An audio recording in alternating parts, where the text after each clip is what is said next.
Good afternoon. We are going to call the regular meeting of the Hood River White Salmon Bridge Authority to order. We will do a roll call. On the Washington side, we have Commissioner Anderson is present. Commissioners Kiefler and Gibson are absent. So we will have Commissioners Wilson and Berger stepping in. For right now, Oregon, we have Commissioners Fox, Polson, and Babbitts are present. So we do have a quorum. Thank you all. We will move on to the agenda. Has everyone had a chance to review the agenda? All right, I would take a motion to approve the agenda. So move. Second. There's a motion and a second. Any discussion? Hearing none. All those in favor? Aye. Aye. Motion carries. I knew there was another aye somewhere out there. I'm not used to voting. Right, yes. Thanks. Somebody poking from now. Got me first this time. All right, we move to the meeting minutes. We have the approval and correction of the meeting minutes from February 12th, 2024. Has everyone had a chance to review those? I would entertain a motion. Move that we approve the meeting minutes from the regular session of February the 12th, 2024. Second. There is a motion and a second. We are also calling this training day for our alternates. Please bear with us. shows up, we fall apart. Any discussion? Hearing none. All those in favor signify by saying aye. Aye. Aye. Motion carries. All right, the move approval and correction of the meeting of the special meeting from February 22nd, 2024. I would entertain a motion. That's an easy one. So moved. Second. There's a motion and a second. Any discussion? Hearing none. All those in favor signify by saying aye. Aye. Aye. Motion carries. We are moving into public comment. Comments will be limited to 3 minutes per person, unless you're in the room and you're new, and then I'll give you as much time as you want. If you would like to provide our first public comment. So you know when I was the first customer in oil can Henry's on Cascade, they gave me a football. Was there any? The sign. We're going It's not, okay. Not much to comment, but I will introduce myself. I'm Alicia Sherburn. I'm the executive director of Big River Community Land Trust. So we're looking to do an affordable housing project, which is why I'm interested in what's going to happen with the bridge in the next couple of years. So Pleasure to meet you. Thank you very much. Do we have anyone online who would like to provide public comment? I am not seeing anybody that is not a part of the project. So with that, last chance, public comment. Hearing none, we will move into the executive reports, co-chair report. I will start and just note for the agenda, we are in the period of protest. So no conversations on the procurement process from all of the members of the board would be wise and prudent. And when does that end? March 4th. March 4th. That's my update. Commissioner Fox. I'm going to hold my comment then. I was going to recognize the folks that participated in this whole process. I'm going to go ahead anyway. Laura Peterson from WashDOT, Rob Whitman from ODOT, and then of course from our team, Eric and Catherine. Mike will tell you it was a extensive evaluation period. Each one of these folks, pretty sure, spent at least 40 hours going through this whole process. So really appreciate everybody hanging in, and we got it done. Thank Tahi for Absolutely leading us through the process. Yep. It was well done. Yep. It was an education. Well done. Yep. Always good to have someone who's done it before. And we're still friends. Thanks. And with that, I'd also, he doesn't take any of the credit, but Commissioner Fox. Oh, yeah. Yes. Yeah. As always. Anything else for your update, sir? No. All right, we will move into the project director bridge update. All right, I'm gonna skip the communications because Eric's gonna cover some of that and Jessica when we get down there. The federal legislation, we're still pending Status, I don't see anybody from Summit.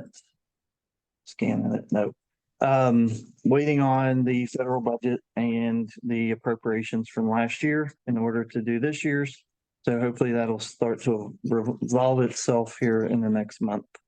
On the state side, Oregon is moving through their session. It ends on March 10th, so here in just a couple weeks.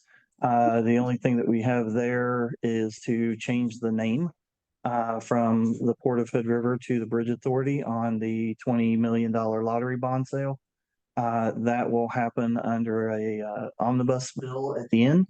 So we will keep tracking that. Our Oregon lobbyist says it's moving forward and looking like it'll get put on. So shouldn't be any issues. On the Washington side, we have been working with Brad Boswell, responding to some questions that we are getting on the Washington side.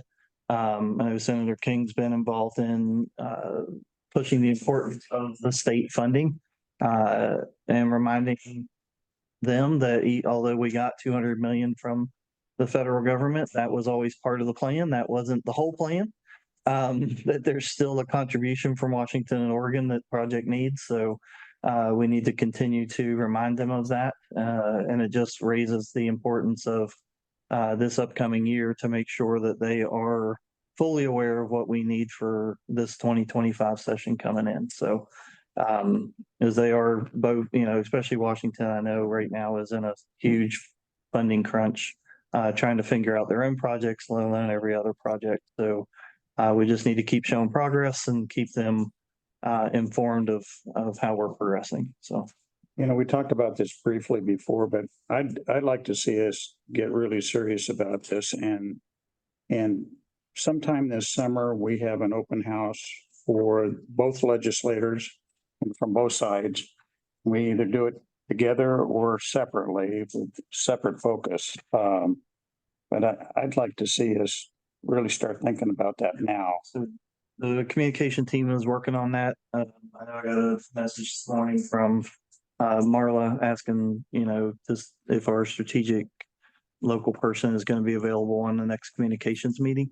So we're going to start putting that plan together of what the next 9 months to a year is going to look like. So that'll be a heavy focus this year, is putting all our key points. I think we've got a lot of good messages since the last time we met with them and a lot of good reasons for them to fund it. So we just need to start getting that communicated out and reminding them of that. And both sides, right? I mean, we need to make sure it's abroad. I mean, Senator King's been great, but there's another side that on the House side that needs to be reminded and make sure they are aware just as much and have just as much buy into the project. So now, with that said, suggest maybe we think about a special session for Senator King. We can get him in here and give him his plaque with a core sample and a special appreciation for him. Maybe do the same thing on the Oregon side with McLean and Helfrich. Something really focused on the folks that are really helping us. Yep. Yeah, and it probably wouldn't be a bad thing, I don't think, to have Rep. Spy out. Yeah, And fine with that. He's a big influence Yeah. in the Washington side. And it'd be good to make sure that he's aware of everything that's going on. So But the key thing there is we would really like to focus on those folks, not the reps, not their staffers. yes, We'd like to get I'd them. like to get him out there. Yeah, exactly. All right. So on funding, the big thing, the Bridge Investment Program has sent out an email requesting folks to update their application. So we are in the process of doing that. We're in the process of scheduling a debrief with them. So they requested that we actually debrief with them and understand exactly what they're looking for in this update to our application. So they did come out with a new formula for developing your benefit cost analysis. So we've got that done. We've really got an approach to setting it up. We're going to have an internal group meeting on that just to update everyone, but the debrief will happen this week or next week, hopefully. And do that before we have to respond on March the 5th, to understand kind of what they're looking for. We are going to look at our ask, and look at an opportunity maybe to revise our ask, because we got the other additional federal funding. So more to come on that, but, we took it as a very good sign. The project is considered highly, recommended. So we want to make the most of this and see if there's an opportunity for additional federal funding for the project. Does everybody really understand what we're talking about here? You know, we originally got 200 million from one set of the feds, infra. And we actually put in three applications. One was turned down. One, we got the full amount, and there's one still pending. And the idea is, do we want to still go after that second one and adjust it? And so we're having some debriefs with them to make sure that we're not burning our political capital if we keep going. But also, aren't you having to balance what's federal funding and state funding and the percentages too? We do, and that's that- part of the reason in making an adjustment is you're only allowed to have 80% federal on the project. So we can no longer ask for the full 200 in this BIP application. So we have to adjust for that. And any other federal money that maybe we've gotten through Washington or Oregon. But it is an opportunity, and it does seem like it's different pots of money. So the infra came out of MPDG, which was a separate pot of money than the Bridge Investment Program. But the Bridge Investment Program was the largest funded program. And the fact that they're sending these letters out, we're taking as a sign of, hey, we got more money. If you just would help us, we might be able to give you some more money, is optimistically how we're looking at it. Absolutely. So I think it's, we would like to look at that opportunity and make sure it's the right decision and it's something we want to do. But with some of the constraints in the states, it probably isn't hurt to ask if they look like they're asking us for, that stuff. That's the purpose of the debrief, to try and get some more G2 from these folks. What are you really trying to tell us here? So that if we us get more from the infra, then you would reduce your bridge. Wouldn't be any more for infra. Infra's done.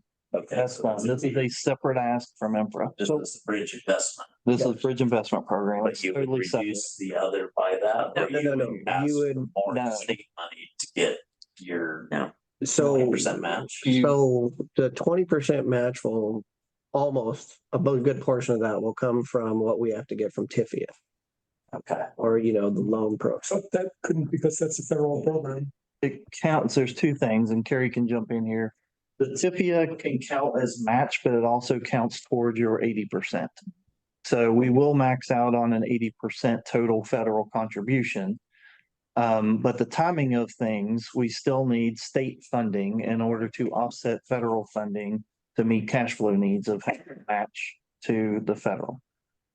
So it's a game of, you only have 80% total federal, but then you need certain amounts of match, like infra's a 60% match. 80% is 400 million. Yeah, Infra's a 60% 60%. state, or You have to have a 40% match to their number. So we have to have 40% of our 200 million as matching funds. But it can't be any 20%, then every program has their own Portions can be, it just has to be non-infra. non-infra. Yeah, we're not worried about that as long as it will automatically hit the infra one, Correct. because, yeah. Yeah. And it could come from a different one. Did you want to add anything? No, I will just say that my read on the emails that we got from the Bridge Investment Program, I fully expected them to say, hey, guys, since you got your 200 million from infra, you're done. And they didn't say that at all. They came back and said, you got your $200 million from infra, please redo your budget and show us how that $200 would fit with the Bridge Investment Program. And I read between the lines, and obviously I'm reading what I want, seeing what I want to see there. But what I see is that they had a perfect opportunity to just say, we've withdrawn your BIP application, you got your $200 million, have a nice day. And they didn't do that. And that, against the background of, I think, really trying to push this money out to high quality projects that they actually think can get done. And one thing that we haven't discussed here is We do know that our application for BIP was awarded a highly recommended rating. And that's like top 5%. And so, you know, you have to get you have to get recommended in order to proceed in the process. We are highly recommended. Now, obviously, we're going to listen to them and see if there's anything we can do to tweak that a little bit, but I was absolutely thrilled to see us be highly recommended. And I certainly think that probably helps them in saying, well, guys, maybe we won't get the full 135 that I'm going to recommend we ask for. Maybe we'll get 30 or 40, but every little bit helps. Yeah, and that is an improvement over our application last year, right? And it's also our BAC under the new formula is about twice what it was last year. Right. It's over So a 5 lot of now. reasons, yeah, for us to go ahead and revise this ask. But Carrie, you're positioning to basically if we say go, you're done. You're ready to mail it off. How much time do you need to revise the application? We're ready to go. Update I it. mean, a couple hours. Reddy and I spent quite a bit of time last week kind of doing a what if scenario, and lo and behold, it came true. They asked for it. And so we will certainly have no trouble meeting their March 5th deadline. And my goal is to have it ready by this Friday so that we can listen to the debrief, see if anything monumental pops out of that. I don't think it will. And then just submit. And then it'll go back through another round of review. It'll be 2-3 weeks before we hear from anybody. But, you know, the worst thing that could happen is they could say no. And then we're in the same situation we're in today, which is a pretty good situation compared to a year ago. Harry, you don't have to downplay it. We're in a heck of a lot better position than we were a year ago. Okay. I'm dancing in the streets when you're not watching me on TV. So, yeah. Well, you're the one who, you know, turned your video on, so that's why I asked about you. I So appreciate it. Thank you. you want to keep going, sir? Yes, so on top of that, we are working through our grant agreements for the RAISE grant and the INFRA grant. So those will continue. The RAISE grant should be something that happens within the next few months. The INFRA grant is probably the next 9 to 12 months. It's a much bigger application. It's going to take a lot more back and forth. On the treaty MOAs, I did get a call on Friday from Yakima Nation.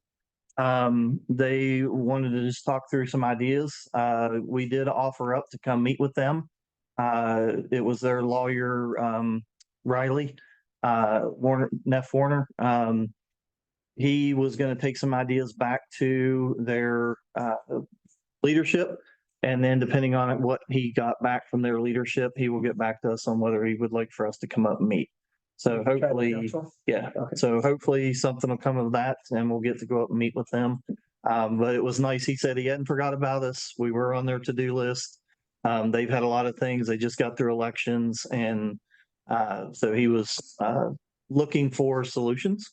So hopefully that'll lead to something here shortly with them. So Mark, I saw you came on. I know you had a conversation or the league team met with Nez Perce. So you want to give everyone an update on how that meeting went? Sure. We had a we had a while kind of spinning our wheels on both sides getting together. So this is the first meeting among council that we had with FHWA and then ODOT and Nez Perce and me representing the Bridge Authority. The Nez Perce had sent us some comments a couple months ago on the original draft of the MOA that went to them. And they just basically kind of went over those comments and what the basis for those were. And so they had asked that this initial meeting just be limited to council. So I'll be checking in with Mike this afternoon and kind of going over where we are. But presumably we can get together with FWHA and take their temperature on the suggested comments and where we are, and then move this forward with Nez Perce. They have a internal schedule for moving this forward. So that's good. What was roughly their schedule, Mark? Did they share any of it with you, or? I mean, it's pretty, I don't think it's fixed in stone, but you know, they gave us a couple of weeks to get back to them and respond to their comments. And then at the staff level, they figured it would take at least 1, maybe 2 more rounds before they then took it to the tribal council. But it's on their agenda. They know that they want to move it. You know, things as with all, you know, governmental actions don't always move at the speed of lightning. Okay. Umatilla, we continue to meet with them. We've put off a couple meetings now, as they run some of the ideas on the mitigation terms through some of their different organizations. We're expecting in March to have our next meeting with them and find out how those meetings internally have went for them. They are the one that we're probably farthest progressed with as far as an MOA. But we're waiting really on them to respond back to us.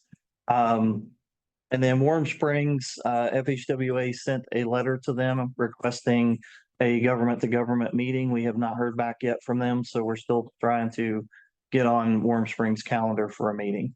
We did ask ODOT and FHWA to meet with the authority. So Commissioner Fox, Commissioner Anderson are going to meet with the travel liaisons from FHWA and ODOT just to reinforce where the project is and the importance of getting these done and encourage them to help us as their liaisons and the government connections to the tribes of making sure that this stays a priority for them. That takes place this week. That'll be this week, yes. The progressive design build, we've talked about where that is. The geotechnical, there are, I think the March 4th is when they're going to be back out to start doing some additional borings on the port side. They told me, Kevin, is there any questions from the port? As far as I know, they've coordinated everything with port staff and are ready to go for that drilling. Have you heard anything different than that from Ryan? No, I haven't. We should probably follow up just to make sure that I've got the most current information.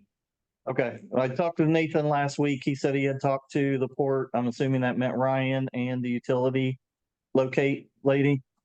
So he said they were all on board with the schedule. So if you hear something different, please let us know. Okay, I'll reach out to Ryan.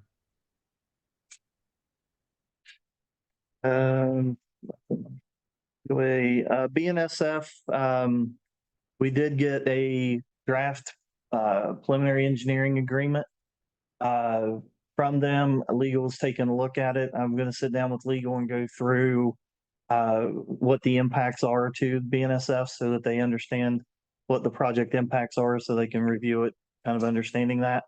But this is just the first step with BNSF to start the engagement with them. But we need to get that started because it will be a long-term impact to the project as long as we're doing any work anywhere near their line. Even though we're not directly touching it, we will still have to coordinate use of flaggers.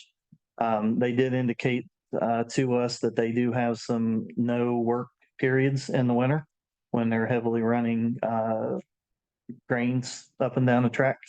So we will have a constraint in the winter due to that we'll have to accommodate. So Come outside with. it's the opposite. Yeah, that's right. When we can It's work, the opposite. that's okay. They don't ever coincide. That was it. Oh, wait a minute. That's a major news that BO. Oh, yes, sorry. So the biological opinion, we got back a draft version of the terms and conditions for that, which is a big step. We need to review that. So it came in today. So we're reviewing that to see what the impacts on the project are from that. If there's no major surprises in there, then we can move forward with signature. It should be coming back from NIMS General Counsel this week. So it's just one more step closer to being finished with the biological opinion. So That is a huge step. We've been. I'll call it a huge step when we put signatures on paper. I'm not telling you guys any schedules on that anymore. Come on. Nope, I'm not doing it. Are you gonna send that out to all the commissioners for review? I can, if they would all like it. I sent it to a Everyone like couple their here, that if copy of the everybody video. wants to see it. Yeah, you pass it to the engineering committee. Yeah. I'd like it. If you want to read it, get a lot of coffee. Yeah, it's, yeah. That's it. Well, I guess, as we can see, we are doing a lot at any given time as his reports continue to get longer and longer and longer. Because we're continuing to move. No, it's a good thing in a positive direction. It takes me almost 20 minutes just to read your updates. Okay, I saw that Brad Boswell was on a bit ago. Are you still there, Brad? And did you want to give an update? You're muted, Brad. Your audio is not connected. Mute. We can't hear you. You saw your lips moving. It's audio. No, that's muted. Still can't hear you, Brad. Can you hear me now? Sure can. Okay, sorry guys. So Michael covered a lot of stuff. I think one thing, just to reinforce what he said, we are trying to navigate some differentials between the House and Senate budgetary language in terms of what they characterize as state versus federal money. We're obviously staying very close to Senator King, but also trying to work and navigate the House side. I want to make sure folks understand there are some right now we're sort of navigating differences in politics and some of those kinds of things between the House and Senate, but on a broader level, the state really is facing some challenges as far as several of the big projects in the state are coming in significantly over budget, and there's some real hand wringing and budget jockeying as far as what to do and how to navigate those. We are trying to stay out of that fray, but it is certainly bleeding into all kinds of other conversations. That said, one of the things that I'm hopeful emerges out of this is a real clear identification that we need to start discussing the next phase of a transportation revenue and funding package on the Washington state side. Some of the earlier discussions by Commissioner Fox certainly are in line with what we are thinking here in Olympia, and that is we have an enormous amount of progress that we can talk about. We've actually had opportunities for the last 2 years to do a briefing update on the progress made. We want to keep with that sort of frame. I think we'll have to discuss timing, and I think Representative Fye is certainly a key target there. But all that to say, I'm in complete alignment with what was said earlier about trying to do some sort of briefing event. Ideally, there'll be a contractor that will be chosen. There's that conversation. All of the updates will be, we'll just have a lot of progress. And so there will be rationale to do a briefing. And then we'll be doing individual conversations also throughout the interim with both the local delegation as well as moving up and all the transportation leaders. All of that is designed to sort of position us for the next round or next phase of funding to try and get that plussed up above the 75, as well as maintain as much state portion of that to prevent any, funding problems at the federal level as well. One question that's going to be top of mind for folks will be, where's Oregon at? We're going to have to sort of navigate some of those things. And I don't know what their timing is right now as far as a next phase for transportation funding, but we will be doing all of that during this interim and getting ready to be in position for whatever comes next. I'll stop there. Happy to answer any questions. Any questions? All right. We send Mike Fox to Olympia to help them keep their projects on time. There'll be a time and a place for that. I think we need him here to keep our project on time and on time. Thank you, Brad. Yep. Thank you. All right. We will move into the consent agenda. We have consent for invoices that everyone should have had a chance to review. And then there's also the WashDOT funding agreement. We need the approval of the signature. I would entertain a motion to approve the consent agenda. So move. I'll second. There's a motion and a second. Any discussion? Hearing none. All those in favor signify by saying aye. Aye. Aye. All right, let the record show, Commissioner Gibson is present. So we had too many ayes. Oh,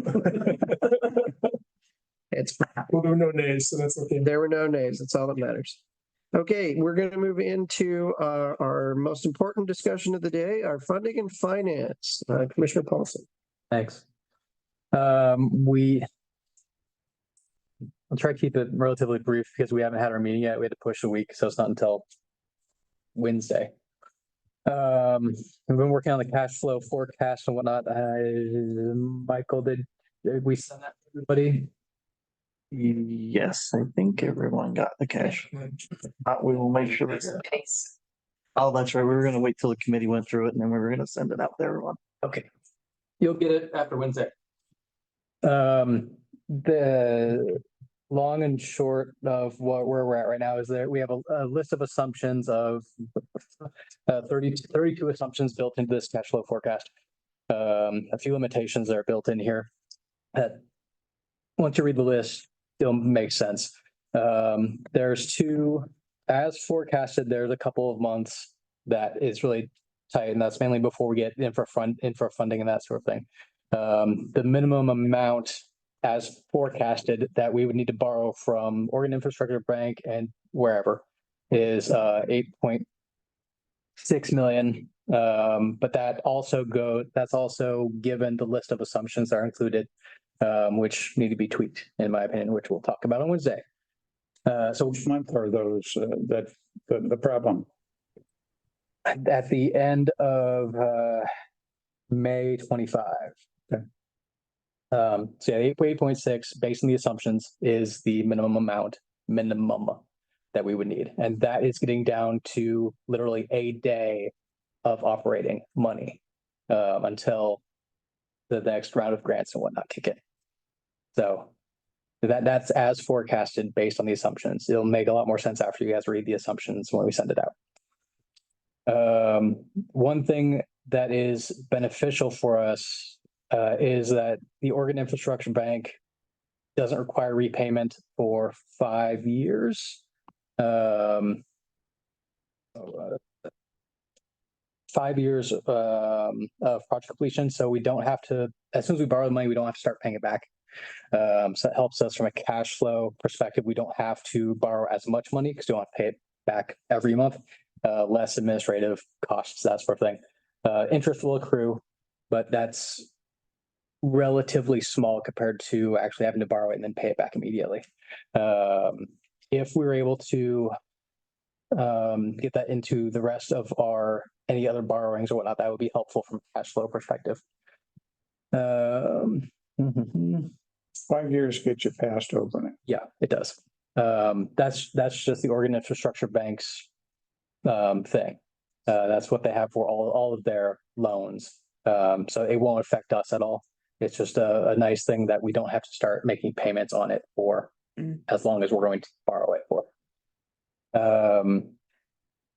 The interest still accrues, but we can go through actuarial tables to calculate all that out. We don't know what the terms are for any of them because OIB does not set those terms in advance. They're always done the week of before it's issued, that sort of thing, depending on rates. If we could get a similar sort of thing, as I mentioned, with other jurisdictions, yay, wonderful. Do they give you a range of rates? Nothing. No. We know generally what they do, but it's based on whatever is available in the prevailing. It also depends on how they decide to classify us for their rates, whether we get an institutional rate or a commercial rate. Okay, gotcha. What kind of lead time are we talking about? Or Oregon Infrastructure Bank? How far are we along in that? What can we expect toward? Yeah, when we talk to them, we have to do this preliminary application, which I think we completed and sent that in.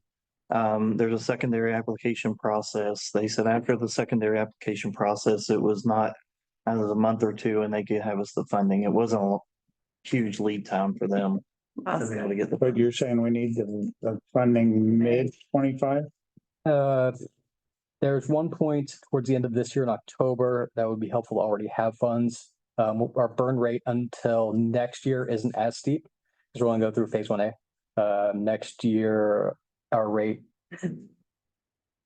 about doubles in terms of burn rate.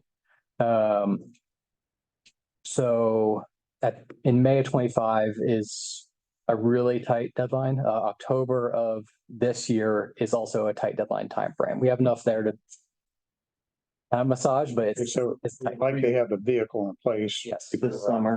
earlier is better. But hopefully you don't use it until 25.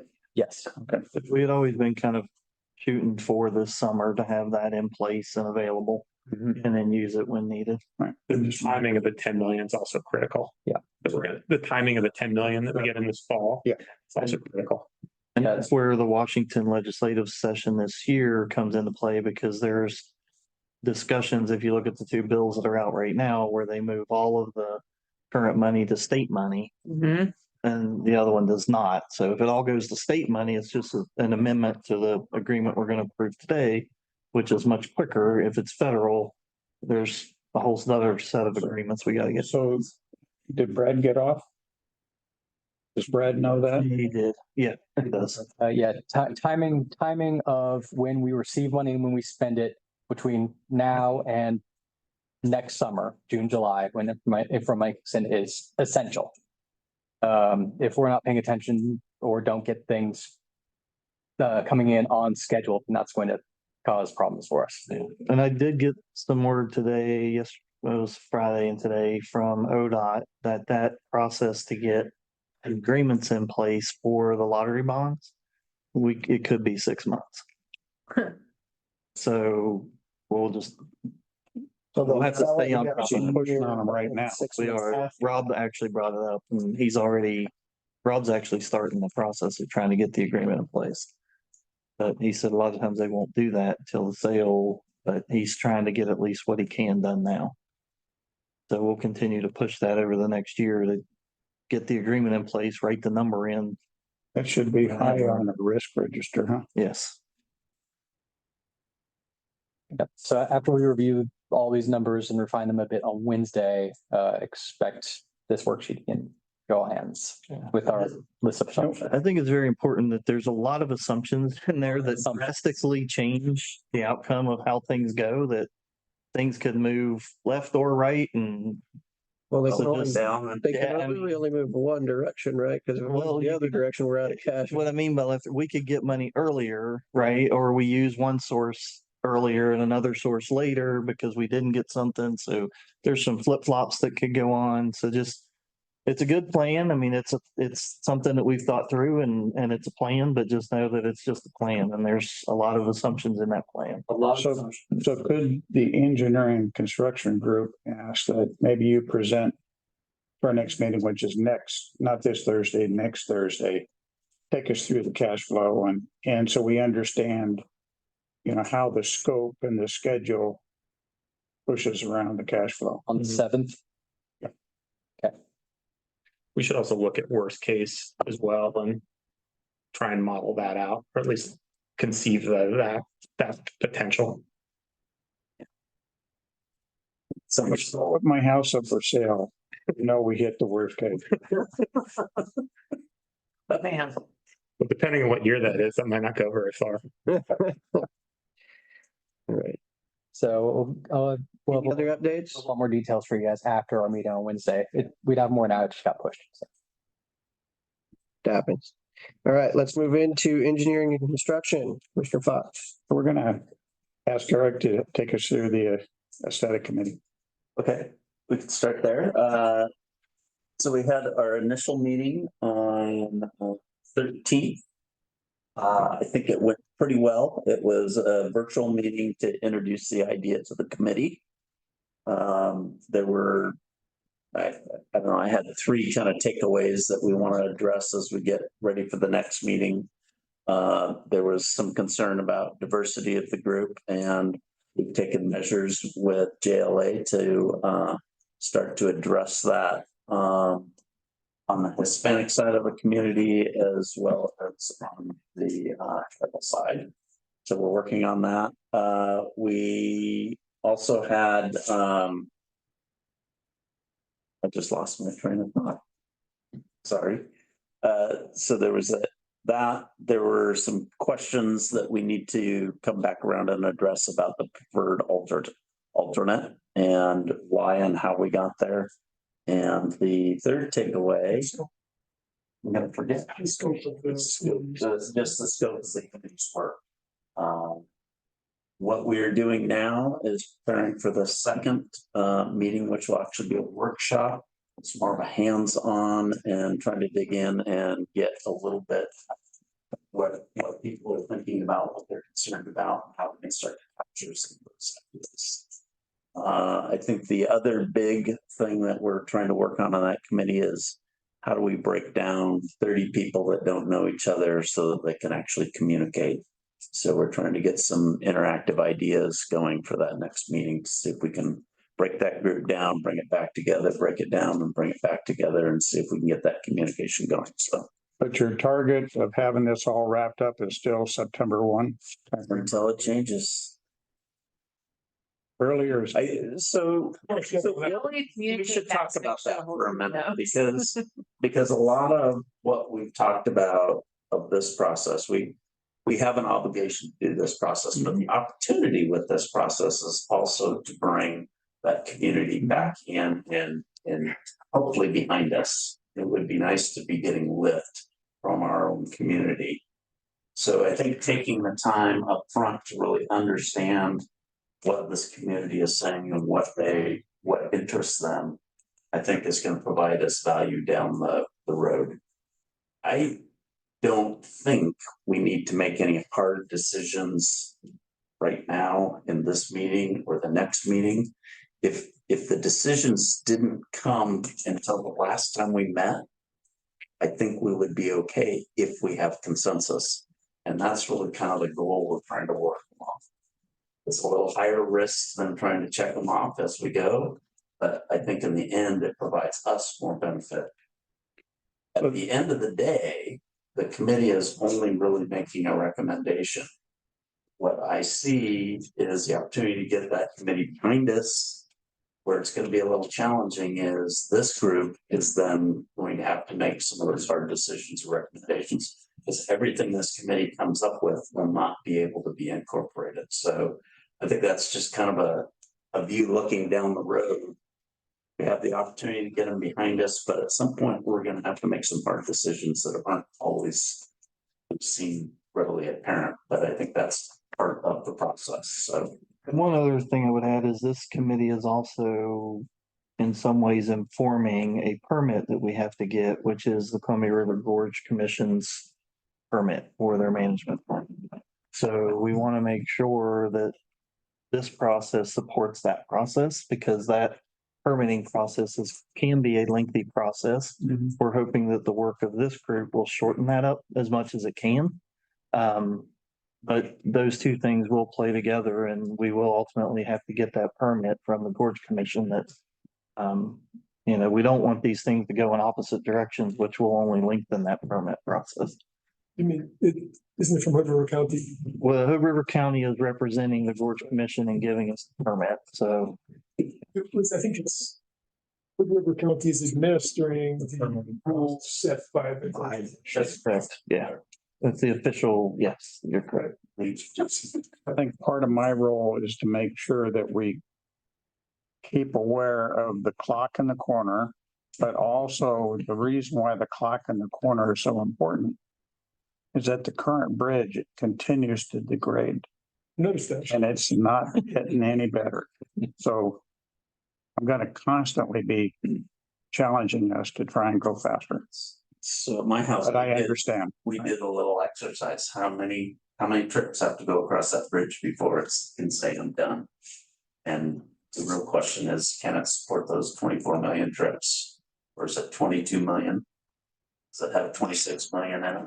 I don't know. But that's the question. So that's where we are on the bridge committee. What is interesting, and I'm just going to throw this out. I'm probably off the agenda here. But I did have some neighbors of mine come to me with an interesting idea, and I think it belongs somewhere between the aesthetics committee and communication committee. And I haven't shared it with anybody, so I'm just going to throw it out there. But It's Building Bridges, a Gorge Community Art History Project. It's about bridging Oregon and Washington, past and future, all centered around the bridge. The idea of adults contributing art, children contributing art, trickle down into the schools. And I know I don't have a whole lot of bandwidth to handle it, but it just sounds like a really interesting idea.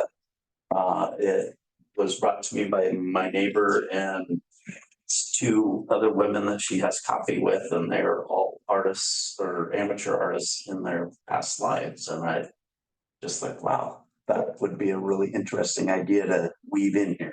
I think that fits into the section 106 mitigation, doesn't it? It probably would. It seems like Potentially, that's what I was thinking too. There's probably some mitigation things that we have to do Right. that could blend into, yes.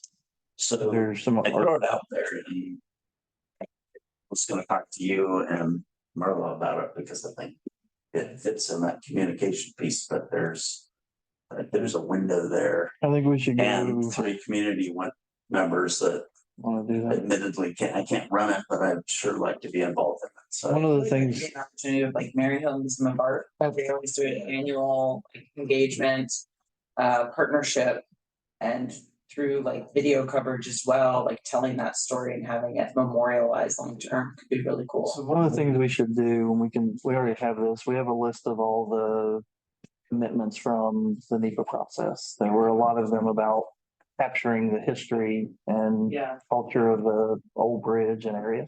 We should look at those mitigation requirements. Yeah. And see how we can make this fit into those things we already have to do.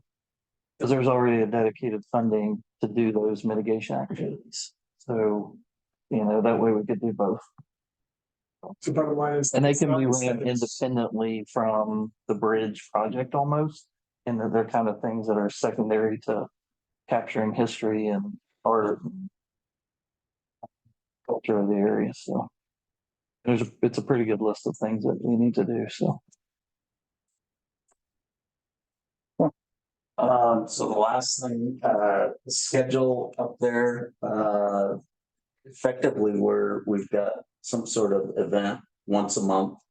And those vary between, committee meetings, committee workshops, open houses, and trying to broaden that public input. So, and maybe we figure out where we can start to inject some of this in there and see what boxes it helps Michael check off. So if you're not going to be potentially making decisions until the end, what are you going to be asking for at the open houses then?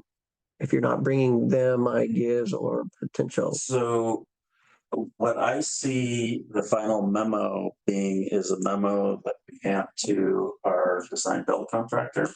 And we have as the bridge authority. And as we design the bridge through this first phase of work, that we're going to be working with the design build contractor. They're going to know what the community says. We're going to know what the community says. And we're probably going to have to evaluate that and make some priority calls. Design is all about balancing priorities. You can't afford everything. So how do we balance that out? Get what seems to be really strong in the community? How do we weave that in? Or how do you say, great idea, next project? We'll do that on the next bridge. But the workshop is to develop a common language so that because you're taking people off the street, helping them understand what aesthetics is about, helping them understand what the design, what does it mean to have a theme, and then helping them get to the point that at the final meeting, they'll be able to come to consensus, hopefully. If you don't have these interactions, you're not going to find any consensus. And hopefully we're working on that consensus. Having just come from a stakeholder meeting on a different project, I would definitely, to Jake's question of what we're gonna get, knowing that we're all the seated commissioners, lean on JLA. Like we have a PI firm that is engaged in this project. That's their wheelhouse. Like they know how to structure a meeting so that we're getting some key things out of it and it doesn't digress into just like more sentiment around, what's the best looking bridge we can have type of a thing. And so I know that they're in as part of it, but knowing that you I think we're rightfully getting, took on the hat. I don't want, I'm of the mindset as a fellow commissioner, I'm not putting that expectation on you of those public outreach things being effective. That expectation, I think, more correctly and fairly lies with the professionals that are gonna support you as you're, representing all of us and reporting back in. So a question for you, as the teams are coming up with ideas, do you have a mechanism? Are you getting into estimating what this idea is, so you know how much money you're putting in the can? That's what's gonna happen as soon as we get our contractor on board, is to start bringing those things in. Okay. And start So getting. you're gonna have the aggressive design build contract to provide. I mean, yeah, because they may have, we don't know what they have exposure to. Yeah. They may have forms and things Yeah. that we don't know about that could make it cheaper or methods. we're trying very hard to stay away with some sort of prescriptive, I want this. We're trying to talk about it in terms of what is a conceptual idea that ought to be developed. And generally when you come up with a concept, you can do $100 version of it or $1 million version of it. And that is what we are probably going to get tasked with balancing. May I ask, Mike, I think you mentioned this, where the Gorge Commission comes in, but that final aesthetics guidance memo, as it's called there, does that check that box as some deliverable to the Gorge Commission or to the county that will be something that we're required to hand? Or how does that part work when we apply? I think they're looking at the design and they're going to say they have specific language in the NEPA, basically, as well as the Scenic Act, and does this meet that language? Okay, So we're and I think it's more the process than the deliverable that they're going to be looking at. So I will be meeting, the NEPA is gonna look at the process and whether we meet, there's multiple things, right? NEPA had a commitment of the broadly aesthetics committee that is separate from the Gorge Commission's permit that requires us to meet certain Gorge aesthetics requirements. We're gonna brief them as we go on what the committee is developing, and they're going to provide us feedback as to whether or not we're within compliance of the Gorge Commission permit. So it's an ongoing process. Yes, and when you get done, then they have a checkbox that they will go, but they won't really fully start their process until the recommendations are complete. As conversations I've had with Christina and Eric. So we're hoping that it'll shorten that up because they'll already know all of it. They can kind of start and say, okay, this is what you need to do to meet the permit. And then we can move forward with getting the permit. Okay, thank you. I think despite the fact that we're, that Mike is rightfully worried about this, I think in the end, that's going to be the easy part. The hard part is going to be getting a consensus among people with really strong opinions of what looks good. I think if we have a consensus and everybody's kind of, yeah, this is what we want, I think the Gorge Commission will be a fairly easy path to get to a permit. You actually agree with me this time? Yes. Wow. Yes. Okay. I think we're making progress. I think so. Seems almost like too much optimism. I think that's all. All right. Okay, we will move into the communications and government relations update. Oh, yeah, right there. Since I guess, Jessica is gonna primarily give it, because I'm still coming into focusing on bridge mode.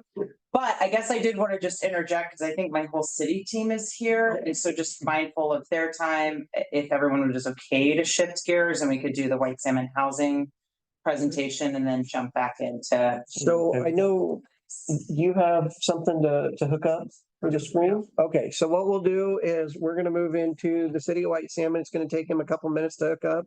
So we're gonna take a 5-minute restroom break if that works for everyone. While he hooks up. I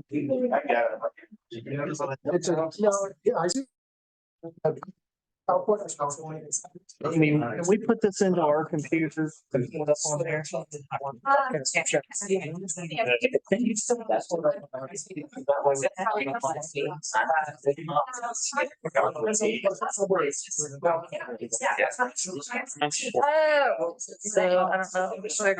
account. So basically court is using the, that restricted account as a security interest in the. Well, and so I think there's some things we talked about. Change this obligation to open it up from.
Just a second. Okay.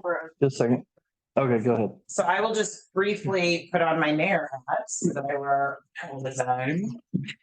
To introduce my team who will do the presentation for housing, and I'll sit back down as a commissioner. But today with me is Michael Mahaffey, who has come on board as the city's consultant and really worked with us almost for the last year now on fast tracking some of our work on housing and some initial code updates, but also longer term partnerships in terms of some of the actions we want to take to support the code changes.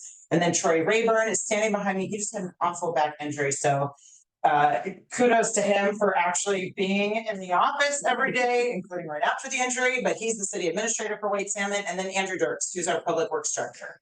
So Michael, you know, our goal here, based on the conversations over the winter and the desire for the Port Authority to hear from each of the interested entities and like what's possible.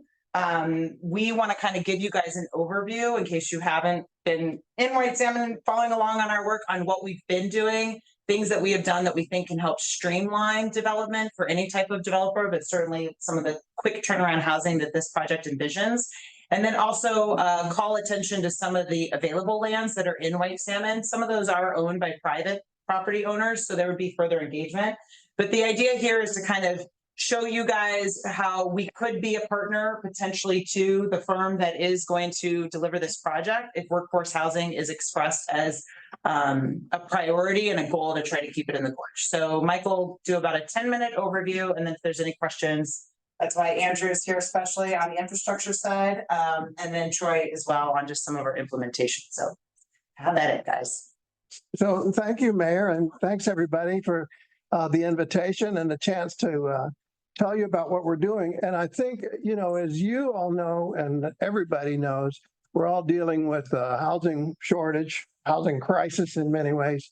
And what I want to tell you a little bit about what we're doing in White Salmon and what we think is a potential real win-win with the bridge project and providing bridge workforce housing. So I'm gonna, as the mayor was saying, I'm gonna run, which one do I need? Oh, this one. I'm gonna run through just a summary of where we are in the process. And first of all, why White Salmon? I mean, it could be Benjamin, it could be Hood River, but we're just going to tell you a little bit about White Salmon. We are taking aggressive steps, as I said, to expand our housing capacity. We have adopted the housing needs analysis and then the housing action plan that's followed from that. And the housing that we created, or that could be created as a result of the Bridge Workforce Project, could later serve our needs. So we see that as a real win-win for what we're able to do and what the Bridge Project could do for White Salmon. And this could allow the employees to be immediately adjacent to the project, as I'll describe. You know, if we're looking at shuttles and other things, that could be very inefficient. And here's an opportunity for them to be close to the project. And of course, you can't see underneath there, but of course, White Salmon is a very livable, walkable town, very location efficient. There we go, thanks. And I think you all know probably our great little downtown with all kinds of shops and services. And Troy and I have both lived in that area and know how great it is to live there and be able to walk to everything. Great situation for the employees potentially. And then the alignment of the bridge, the dotted line, as you know, is the preferred alternative. And that area at the bridgehead is actually White Salmon. People think of that as Benjamin. Actually, I live in Benjamin, but in fact, White Salmon comes down the hill, the city limits, and that area right at the bridgehead is in the city limits. Right now, it's zoned Riverfront District, but we're in the process of actually rezoning that into what will be our commercial zone, which will also allow more residential, as I'll describe. And so we think that's one great opportunity. But we also have other buildable lands, and I'll describe, many of you know what the county, Klickitat County, did the inventory in 2019 and identified a lot of single family, a lot of rather residential lands that we are now upzoning and allowing more density, more units, as well as more commercial that we're rezoning and allowing more units to come in and be done there. All told, the county identified about a little over 117 acres. Whoops, what happened? Oh, there we go. 117 acres. And then down in the Riverfront District that I was describing, there's about 5 acres that we think could accommodate quite a few units potentially. So there are a lot of places to accommodate units, including the bridge workforce housing. And I'll run you through just some examples of some of the sites. And thanks to Andrew Dirks for helping with compiling a lot of this information. Here's a site that's a little under 6 acres that has a water and sewer infrastructure. We've summarized what's actually available here in the handouts if you're interested in actually looking at these. And this is R2, which would mean it could have multiplexes or duplexes, row houses, or a single family. Here's one that's a little less than 2 acres. This is the one down by the bridgehead again. And when that becomes commercial, we can do multifamily and get quite a number of units on top of that, on top of the retail potentially. Here's a mobile home zoning that would allow manufactured and also a number of other unit types, fairly flexible code. Again, very close into town and a great opportunity, we think, to provide some affordable housing and a beautiful site. next to the hiking trails and the bike park. Really great situation there. It's really unfortunate that we lost it, but it's going to come back. We're going to have more units there soon enough. Here's another one that's right up by the hospital, a little less than 6 acres, zoned R3, which would mean it could have apartments and multifamily, and we could get quite a few units in there. Here's the biggest site, almost 33 acres.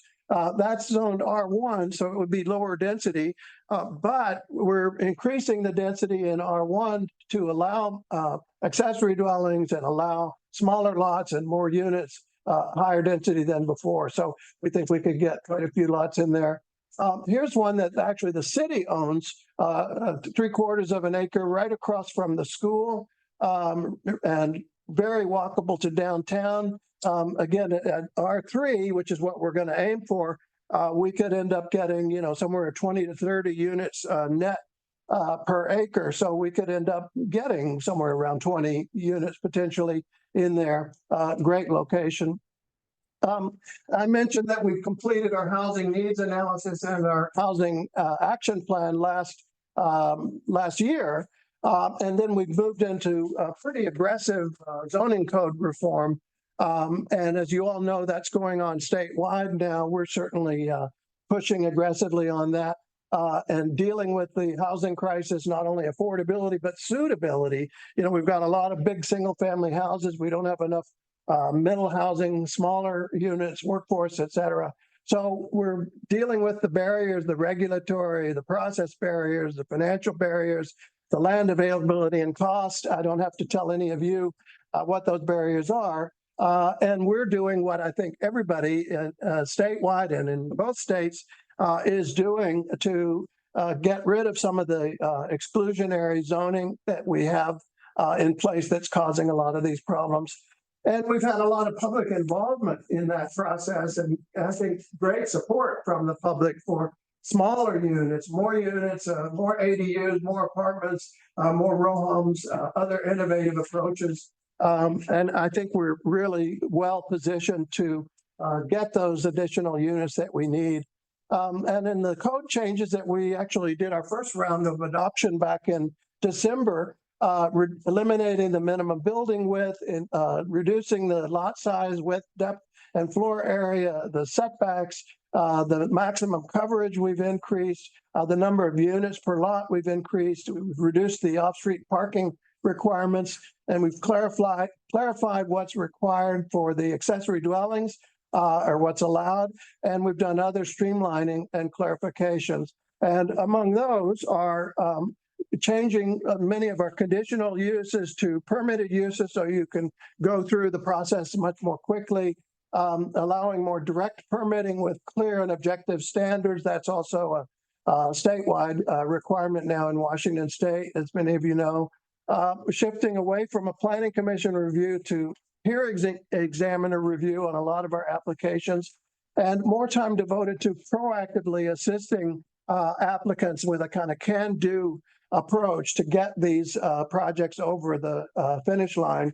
And also including pre-approved plans. That's something that's going on, a new trend that I think is very promising, where the neighbors essentially are already supporting the applications because they've bought into these plans, and it really streamlines the process of pulling those permits and getting projects up and running. You could potentially pull a permit over the counter, or at least in a much more streamlined way. Our application process is fairly typical. We do have some very competitive fee structure, I think, and I won't go into the weeds on this. I think you're all pretty familiar with the various elements of of a typical land use application. And then, of course, the structural application. But all of this is just to say we're ready to go. We've got the process outlined and in a very helpful way. We think we can get entitlements within 6 to 9 months through the process. And then, of course, the structural, which could be concurrent potentially, and get projects moving quickly. An example is this project, I think it's 21 lots, if I'm not mistaken. And Yeah, and this is an example of on the north end of town that we've that's moving through entitlement right now. We've taken a very collaborative approach with them. We've invested, I say we, the city, have invested in infrastructure, provided fee offsets to meet affordability targets, and developed had a development agreement structure to assure that it was a win-win approach. And that's the kind of can-do attitude that I think we're moving towards, White Salmon is moving towards as a city. I'll close on a couple of examples of pre-approved plans. This is Ross Chapin. Some of you may know the pocket neighborhood concept. We have one of those in White Salmon, and it's very popular. And so he has some stock plans that are ready to go, working drawings. They would still need structural engineering, but they're pretty ready to go. And then we're looking also at accessory dwellings and cottages and row homes, multifamily housing, et cetera. And we could potentially do bridge workforce housing in a very streamlined way as well. And then we already have a number of examples for adaptive reuse where we have live above the store and then new construction as well that's mixed use. So I think the city is moving very much in the right direction. And I think, we're all sharing these frustrations and this need to do this kind of work to streamline the process. But I guess the pitch that we're making to you today is that this is a win-win for the bridge project specifically, and the opportunity to actually do some workforce housing that will serve our own needs in due course. So on that note, I'll close and ask any questions. So I've got a couple of questions for you. So on the workforce housing for the bridge, recognizing that the craft that's coming in here will be here for somewhere between 2 and 6 years. There's going to be turnover and whatnot. These folks probably already have a house someplace. They're probably not going to want to buy something and invest a bunch of capital up front. Would they rent something? Possibly. How do you see that whole thing kind of evolving with your concept of more permanent housing? Who would come in and build this stuff, own it, lease it out, or rent it out? And then when the craft are gone, do whatever they're going to do with it, sell it or whatever. Well, I think it's going to depend upon, who the owner is, who the investors are, what kind of, project they want to fund. But Troy and I both have lived in a former apartment complex that was converted. For a while, it was converted to short-term employee rental for in situ. They were using that building to rent out to the pilots who would come in and stay for 6 months or however long they were here, and then they would leave. And then so what happened was during the recession, or during the COVID pandemic rather, when that market dried up, the owner decided to go ahead and release those as apartments. I think he's got a 1-year lease now or something like that. Month to month. Month to month. Okay. So, that's an example of the model that might work for both the workforce and the long-term housing, which would probably in that case be rental. But it could be, if they were, say, row houses or cottages or whatever, it could be they could rent them out and then they turn around and sell them. But I think you're right that they wouldn't necessarily want to buy those unless they decided they want to move here, which doesn't help us with our housing shortage in the long term. But at any rate, I think it could work that way, or it could work as permanent rental housing. See, the way I looked at it, concept to that was also imagining there will be different people working on that project, and potentially some of the rental opportunities could be going to the project lead team or some of those individuals, and that workforce that I think you're alluding to are very much more transient. Potentially, I think the property in there that we see probably most hopeful for an opportunity if that private property owner was willing to engage, is the one that's already zoned for mobile home zoning, because that would give you some flexibility. And what the city would be hoping to realize from that partnership with the initial use of it for bridge workers would be some investments in infrastructure improvements that we identify as needed on that site. And if that was to be done in a way that was beneficial for both partners, the city and this future unknown workforce housing bridge partner, upon the completion of this project, that would be a win for us to have that lot improved with the infrastructure investments that were needed so that it's ready to become something more permanent for future residents or current residents that are unhoused. Yeah, that I can see. You know, you put your infrastructure in, your sewer and water and power underground and get it to the general locations, but you put in your RV pads, keep it really low cost so you're not losing a bunch of money up front. And then after they're gone, turn it into either a mobile home park or low-cost housing based on that infrastructure. But there's also, there's an unmet demand for rental housing in this area. Yeah. And so all of these, almost everything they talked about, except for that R1 zone you had, almost all of that would be appropriate.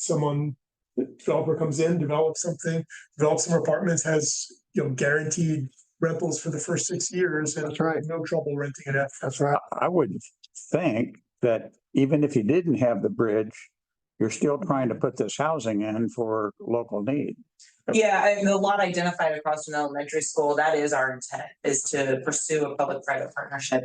If it wasn't an opportunity, as Arthur just said, for that first partner to be the bridge project, and they would want to secure a certain amount of those units, we're looking at our local small businesses that are having problems retaining employees because of the cost of living. So the incentive there is that they would help invest in the creation of that housing because they would get a dedicated commitment of so many units, secured rentals for their workforce. So, that was one thought, was maybe this project could pose a way to fast track that vision and project if that was some of the funding coming in to do an initial phase build out and have those units online. And then ultimately at the end of it in 6 years, some of those other units could then become available to some of our other local businesses. Well, I think it's very much worth sitting down with the progressive design build contractor and share this with them. I would encourage you to make sure one of the options is some kind of a nice but cheap RV park for these guys. Something that you could put together very quickly, low cost option that could take 30, 40, 50 RVs. Doesn't have to be huge. I think that's going to be more attractive. I'm guessing now, more attractive to the design builder than putting up a whole row of more permanent housing. Because they're gonna be looking to, I believe, get in, get out. What do you mean? They don't want to, they're gonna do this project, fall in love with the gorge and become all of our new residents. But you could do, RVs here. Yeah. And then convert them to mobile homes or manufactured or whatever later. So, that's the part of the process that needs to be discussed on a case by case basis, but there are a lot of opportunities. Yeah, and if you guys had a handful of developers that would be interested as a one-stop shop, bring it into the progressive design build contractor that says, this guy could do this for us, but we would need whatever the deal is. We need a guaranteed 40 spots for 6 years. Yeah. I think what is also equally important to the conversation important for you folks to not overlook is the City of White Salmon's professional working relationship with land use developers, their architects, their engineers. We have a very open door policy with all of those folks. We work very well with them. We answer all their questions. We get their permitting through the process in a timely manner. So I think it's important as you move forward in this process is to keep in mind the City of White Salmon's business model as it relates to land use development and the interest in assisting all of you. So what about New business model, yeah. Historically, some people probably have memories of a different approach, but the new approach. Entrepreneurial model, yeah. So what about services, water, wastewater, sewer water? So it's different for each property, obviously, Okay. but the majority of them are already fed adequately with both. There would be some of them that would need upgrades. Like the Washington Street trailer court one, for example.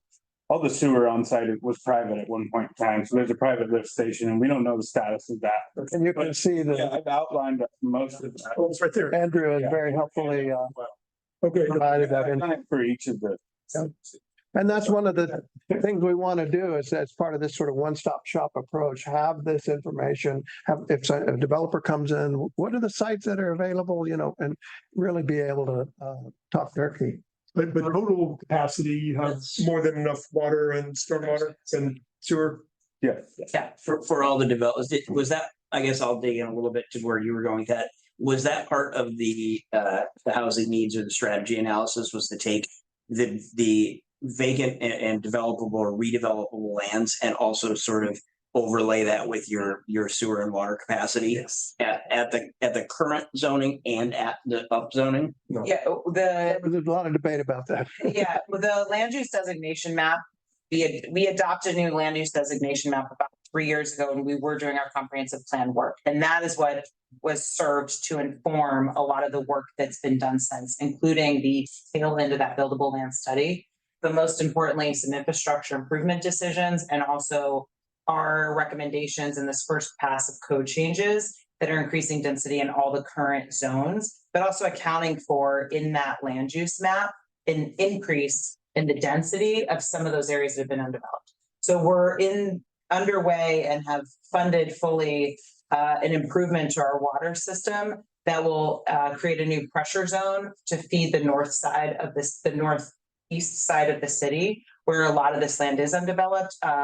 One of the property that was called out as a development underway is one of those now moving into development, and there's another undeveloped piece of land that's now behind, but starting the application process for another development to come on. So, Up in this area. But you feel like the capacity discussion overall kind of matches what you potentially see as eventual development at the new densities? Is that all in this housing action plan? Is that where I'd find it? If I want to read the details, where would I find them? Yeah, the housing action plan will identify kind of what we need to do to activate a lot of the buildable lands that are known in our council policies. And then I would say the not an entertaining read, but our soon to be implemented new water system plan update is where we've really been intentional in staging out our 1, 5, 10, 20-year projections on the needed water projects. And a lot of that is about capacity as well. But a lot of great information on the city website to answer your question directly. Great, thank you. And the action plan and the needs analysis are on the website. We both been planning commission chairs, so we kind of, we're gonna just like instantly go to these details. Yeah. Has the city considered reducing any of the permitting fees associated with some of this to help encourage some landowners to change things over? yeah, and there's some tools that the city can do when we're meeting a shared aim. And so, for example, with one of the development that was called out, we engaged with that private developer for 4 years, but ultimately were able to give them some incentives that included like no water connection fees and some additional improvements that the city's investing in or helping to offset that they're going to be required to do to lessen it. We are looking at our fees overall. I will say some of those have not been touched since the 70s, so I can't say they're going to go down. They're probably going to come up a little bit, but there are others that'll be offset. And I think most importantly for some of our residents that already are here, the changes to conditional use to just outright allowed were huge to save costs for people that are just trying to do an ADU. And we say that it's allowed. You don't need to go through these extra layers and spend that money as of January 1. Well, there's 9 acres at the bottom of the hill you're missing on your analysis. Yeah, it is down there. So one of the things that we're going to be faced with in phase 1A with the progressive design build contractor is selecting which way are we going to build the bridge. Is it going to be precast or is it going to be poured in place? And as we're considering that, we're considering the cost of both options. And one chunk of cost is, are we spending, if we do port in place and we're bringing a lot of people in, where are they going to sit? Where are they going to house? And everybody's. They're going to. It's bingo night on Wednesdays. We're gonna pay them per diem travel and all the rest of it, which offsets if you do it someplace else, but you got to barge it up the river. So I think the concern that I have is that we've got to get these options kind of pulled together, because that decision's going to get made between 2 months from now and the end of the year. So that's the window that we've got for that decision, is the end of the year going forward. So if y'all want to play, we've got to be ready to, or you have to be ready to talk to the progressive design build contractor with an idea. And it needs to be in place, I think, somewhere by second quarter of 26 is where the ramp will really start taking off. Can we provide the city guidance on sort of who their customer would be, or for them to relay to developers that would then talk to the progressive design build contractor? Like, are they going to be renting to the progressive design build contractor, and then we're going to be paying them per diem housing, or are the contractors that are working for the PDB going to be responsible for their own housing, and they'll ultimately have to find places to stay? I've seen it go lots of different ways. Right now, I don't think it's set, but it's going to be up to the progressive design build contractor which way he or she wants to proceed forward. Either one aspect is you build it and they will come, and the workers have a contract directly with, that outfit. I've seen it also where the progressive design build contractor leases a big chunk of land or a cruise ship to bring craft in and house them for a while. I think it's wide open. I think what we're trying not to do as an authority is get in the middle of that. So we'll act as kind of hey, we'll introduce you to the progressive design build contractor, and whatever y'all work out is cool. Well, I think cruise ships became available this weekend. And that was kind of our thinking too, is ultimately this is just us signaling that, yes, we would be willing and interested in engaging with that partner down the road. This is an area of priority for our community, and we're open to seeing how we could find a solution, but also conceding we're small communities. So hopefully the solution looks like a little bit in White Salmon, a little bit over in Hood River, and a little bit, that maybe we can't support here. But I think we just wanted to reassure you guys that if you sent them our way, we're not going to have blank faces. We have ideas and efforts that we can hopefully have a constructive conversation and figure out if there's an idea. Well, I think it might be some kind of public-private structure, right? Some kind of a collaborative agreement that, because I know the private developers are going to want to have something to go on to say, okay, I'm going to get these rail units or whatever, and then I think they would step up. And I think there's a lot of flexibility right now, again, depending on where the workforce is coming from. Yeah. I would say too that, as a local area, don't just focus on this project. This project is one element of it. There's a lot of other projects going on that people could easily commute from here to Portland. So it's, this might be the start. It might be something that gets them out here, but, they may stay longer because they can say, hey, I can live out here. I can live in Portland. Where do I want to live? And I can commute one way or the other. Does it really matter which way I commute, and which is the better option? So I think there's more than just this project in the next 10 to 15 years out here either. So now, if that's the case, then I think you got a totally different dynamic where people will try and move here. Yeah. And I think that's the thing you need to think about is that, it's not just this project. There is 10 to 20 years worth of work that somebody could commute from here. to Portland and work on and do the same type of work. Right. And the company that we're talking to right now is heavily located in this area. So, their workforce has people that already are. There's a reason for us to revisit the apprenticeship. Let's get our high school kids in that pipeline. To that end, to your new sort of entrepreneurial model, and being ready to have those conversations, are you guys going out sort of as the city knocking on doors of developers who are kind of in your sphere and who have maybe thought about projects and that, and kind of at least cluing them into that this is something that's coming? Because they might not know. I mean, a lot of folks aren't really aware of the scope or size of this bridge project that is coming down the line. And perhaps there's a developer who has thought about an idea or a project in your community who, you could kind of come back to and be like, hey, you had thought about this and weren't sure if there was a demand there. This is, I'm not saying that you're not guaranteeing anything, but you're at least, sort of putting that menu back in front of them to say, hey, there's both some changes since the last time we talked, and there's this project coming. So it might be an opportunity for the city of White Salmon to be sort of proactive on an end that doesn't involve this group, but just understanding that the project is coming. No, that's in our work plan. In fact, we have a commerce grant that we're working with Michael, or funding a lot of our work in 2024. That's definitely identified, like proactive outreach and engagement with potential future developers or known developers in the area to present some of these needs as we see them and potential opportunities, and see if we can find those, intersection points of partnership. We're not there yet. We're working on some visual graphics to first round of form-based code for Little Town, and some other priorities in this first and second quarter, but that's definitely on our list for this year. And we have had informal talks with a number of developers, but we don't want to get ahead of ourselves and, overpromise before we're going to have to draw this to a close. Yeah, we've still got to deal with our new business and our communications. So we're not going to be super quick communications update. I'll take. Oh, so are we done? Or are there any other questions?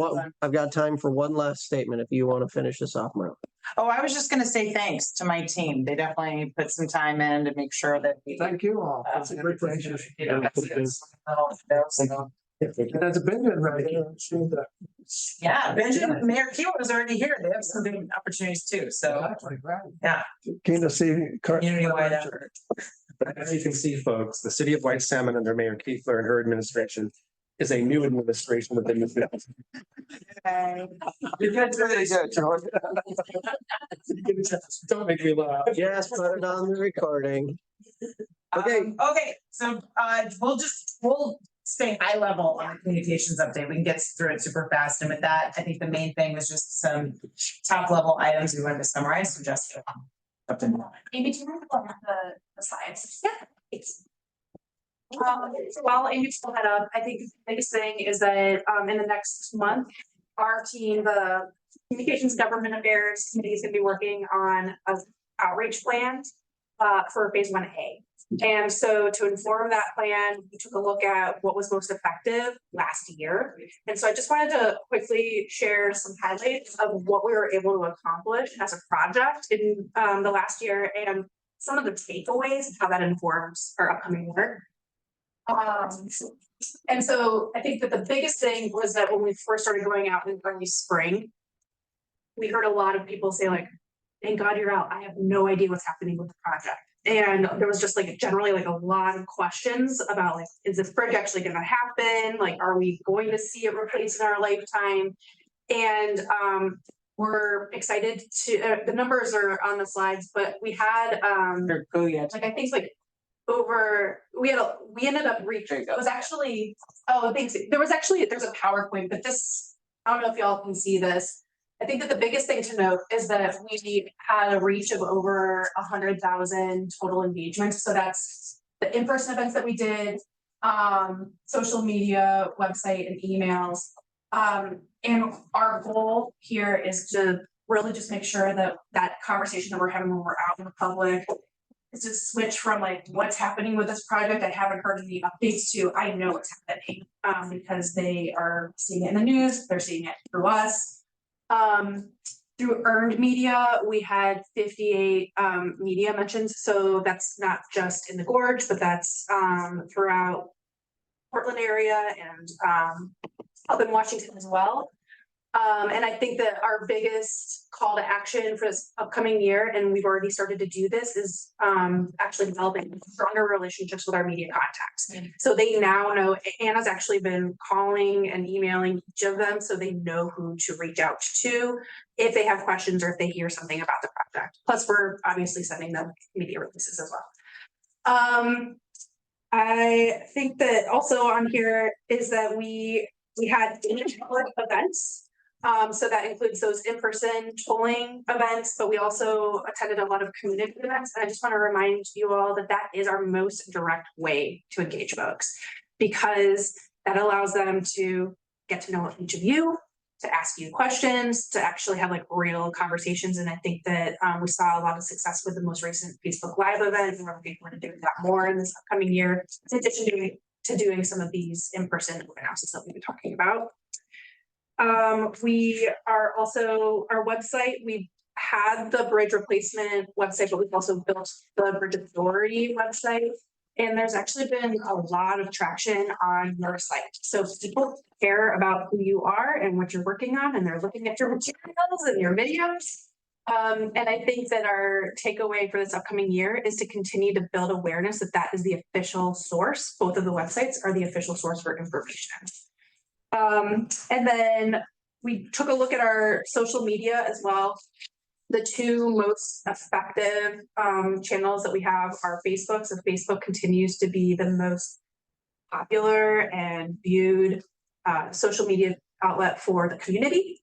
And LinkedIn, for way less work, actually, like, so we've done fewer posts on LinkedIn, but it had just as much impressions as Facebook. And that's really our industry people. So as we're talking about like our developers aware of what we're doing, people are finding out through LinkedIn. And then direct email, this continues to be highly effective. So we have an over 60% open rate, which means that people who have signed up and said, hey, I'm interested in this project, they're taking the time to read those emails. That's almost like, I've never had that high of an open rate on any of my projects. So people really care. We're going to continue to send quarterly emails about what's happening on this project. And then more frequently, if there's other big and exciting news. So those are the highlights, at least from JLA's perspective. I don't know if Commissioner Keeler, if you want to add anything else. No, yeah, I think that's a pretty comprehensive readout of sort of the efforts and work that we've been underway with. And just, I think, to follow up on some of our near-term areas we're going to dive further in on, definitely that 2025 strategy. I feel like that's top of mind, and even just conversations in the last week around the need to be really articulate and clear about what we're looking to communicate both to Olympia and Salem is something we'll start early planning on now. And then you might have seen it just in the packet itself. One point of emphasis, Anna Marum is really our point of contact. So if someone does end up in your inbox or call you that's from some sort of press outlet and they're wanting information, send them to Anna first. She will then delegate out or connect with Mike and I to see, support whatever that ask or need is. And then the other thing I would say, especially now that we have the 200 million infra and with that Facebook Live, I think we've seen more engagement and outreach. I'm sure you guys have experienced it from neighbors with ideas or whomever else. If you don't know the answer, say, I don't know. That's the best thing to say, and say you'll get back to them, or throw Anna's name out, connect them to our website. In the packet this week, there was a cheat sheet of links to like the FAQ and some of the more comment spaces where you can find like standard answers about some of the high level parts of the project. And then the last thing I would say is if you are engaged on your social media spaces and you are you're making a decision to enter into the fray of a discussion that might be bridge related, those are your personal private accounts. I feel strongly that as authority, we shouldn't be telling you how you're acting, but I think we want to at least encourage and reinforce the best lane to stay in, even as a private citizen, is to direct them to factual information or the channels that are supported through the project. If you have your own opinions, though, you should have those, but just be clear if you're commenting in that way that you're prefacing and making the separation that you're talking as an individual, and that none of us can make a whole decision for the authority, which I think some of us already encountered with the first Facebook Live. Like there will definitely be questions we encounter throughout the project. And if we can all get conditions to when you hear something that's definitely a policy decision, like future tolls, we can't commit or promise anything, but we can try to share good information and get them back over to projects, sites or resources. So that's it. I have Hopefully that gets us- one last thing to add, I'm sorry. So at our next update that we'll give you at the end, so the second meeting of next month, we will bring a draft public involvement communications plan for phase 1A. So we're going to be working aggressively to get that done. But I've already heard today some questions about like, what are you going to be asking for input on from the public? And so that's our mission, is to like clarify for you, how are we engaging the public? Where are there opportunities for involvement? How are we going to move them along through this phase 1A so we can stick to that September deadline? And that's something for you as a commission to think about, is where you want input from the public, right? And where things are fixed, and we need to be clear with the public on that. Of, you know, some things are fixed and there's just not room for other areas are not fixed, and there's lots of room for public input. So we need to just be clear, I think, with the public on that.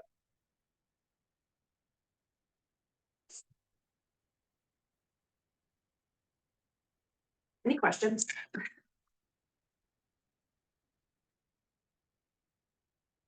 No questions at all? All right. Moving on, let's move on to our action items. We have the intergovernmental agreement with the Port of Hood River. Yay! So this is really for your all's review. It's ready to go. If there's no comments, the motion is for the authority to sign it and move it forward back to the port, who's going to take it up at their next meeting if we are okay with it. Which is tomorrow. So if I can make a quick comment, just Ben asked me a question at the beginning, and he highlighted a point which I had highlighted at our last review, which was concerning the security that the money which the total amount that's going to the authority, which is used as security for the TIFIA loan. It specifically says in this, the language says to be used for federal loan. And Ben asked the same question which I asked, is what if the money is coming from another source? Isn't this really simply general collateral that we're developing? And so we've asked the legal folks to proceed to discuss that, but not to hold this up to do that. So the idea is that we can go ahead and we can approve this, and then they can go ahead with an amendment discussion. But we didn't want to kind of go back and forth in every tiny little detail when the basic language is there and really probably is just fine. Yep. So okay, that makes sense. Mm-hmm. Yep, there'll probably be more than one of that's things involved. So yeah. So just like one more kind of tie into that from the last finance meeting is that what we've heard from the financial fiduciary and attorneys is that likely the Oregon Infrastructure Bank will look at the commitment for the lottery bonds as collateral, because they're basically putting up money and saying, okay, well, you know, Oregon's committed to giving you money, but nobody else is going to care about that. Nobody else is going to look at that future commitment for money. But no other lender, no other entity is going to see that in the same sort of same quality of collateral. So the pot of money that we're holding in reserve, which is what the port is asking for security for their loan to the Bridge Commission, we would like to be able to potentially have that as access to use for collateral. That's ultimately what it was set up for in support of TIFIA. But you know, if we need to use it or want to use it prior to having the TIFIA loan in place where that would be collateral, it would be great if we could have that option. And then that just opens up more possibilities. Yeah, and put it into perspective, the port is offering $500,000 limit, which is 1 month and a week of toll revenue going into that fund. Mm-hmm. So I would think that should not be a problem. You're saying from the port's perspective, you don't think that's a problem? I don't think so. Yeah, so we just, I talked to Christie about this also, and the whole idea was, let's not complicate the whole approval process. You have a port meeting tomorrow, so if we approve this today and you folks approve it tomorrow, simple amendment on top of that can follow the same process, but we want this in place because Mike keeps on wanting to check things off. And Mike. Yes. I think there's a lot of other things in the agreement besides that exactly need to be signed for that. Yeah, we can do amendments, and then this won't be probably the last amendment. So who would like to make a motion? I have a couple of questions. Okay, I think these are fast, so I just want to make sure as I was reviewing this that I'm clear on how we landed here. And so the first one is a technical thing, and maybe I'm being too in the weeds on it, but that eighth whereas, where we call out the toll increase from 2023 and that those are funds being dedicated, we don't specifically call out that that bi-state bridge replacement fund is under the oversight of the Hood River White Salmon Bridge Authority. Do we want that in that? That's in there. It's in there elsewhere. Okay. Needs to be the whereas. Okay. And then, let's see, do we not in 2.1 need to also call out the lobbying contracts? Aren't we wanting to take those over? I think they'll expire and we'll do new. They will expire and we'll have to do new ones. Okay. They're 1-year contracts. And then there's a little bit of a caveat there. There's a little bit of overlap, like they extend through May or June. Oh, so there's like a month or two, but we will have to do new contracts with them directly. okay. And then on page 53, I was just wondering the thinking or maybe an example to be clear on like, when would the bridge authority have expenses that are paid by the port but not reimbursable? Like what's an example of that? What number you on? It's 2.2A. When the port would have an expense that would not be reimbursable? Correct. And they would charge it against the port loan that we're taking out. Like, is that language that's necessary or overly cautious or? Well, it could be. Things are being charged to our loan that we are. So there could be something like, it gives you enough flexibility that, let's say they go ahead and pay for relocation of the facility. Debbie there, she may answer too.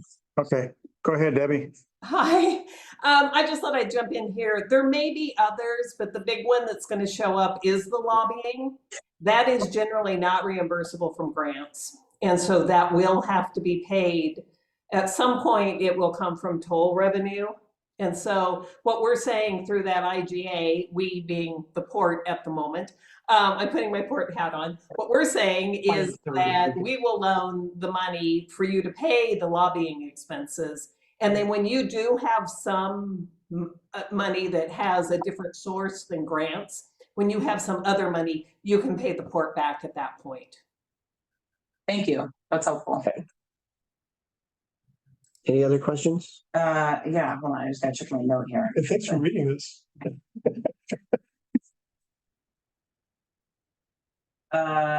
Yeah, I guess the 2 same thing. What's an example in 2.2C of where we would grant the ED of the port the authority to expend those funds available and budgeted for the bridge, including grant funds on expenses legally procured by the bridge authority? So if there is a contract that would stay, I can't think of one right now off the top of my head, but if there was a contract that was under the port, what would be technically all the current? They're all getting switched over, so maybe it doesn't exist anymore. Well, previously what it was Kevin being able to pay out of their funds, like the rental for the building. So that would be an example of that, right, Debbie? Yeah, I'm back.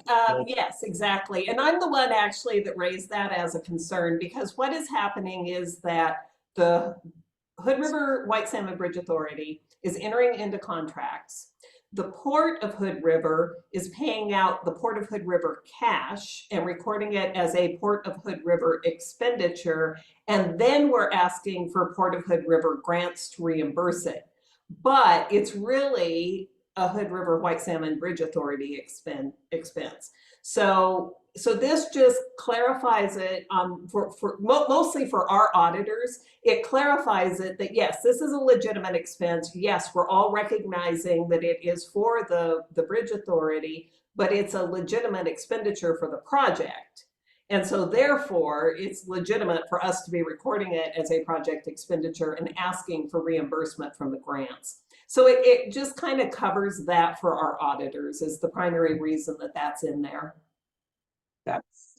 And then the last one, so what systems in place to reconcile whatever hours are being charged against the loan or the time of port staff working? Is that a monthly not to exceed that you're approving or not, or it's a quarterly? Like, how are we keeping track of that so that it doesn't surprise us at any given point in the project? I mean, that would be through the monthly invoicing. It'll be part of the invoicing. So the port will invoice the authority for their time. And it'll be part of that invoicing process every month. Okay. So we should have that in there as an invoice paid to the port, their time for that month. So it would be your responsibility as to review that they review. Yeah. Okay.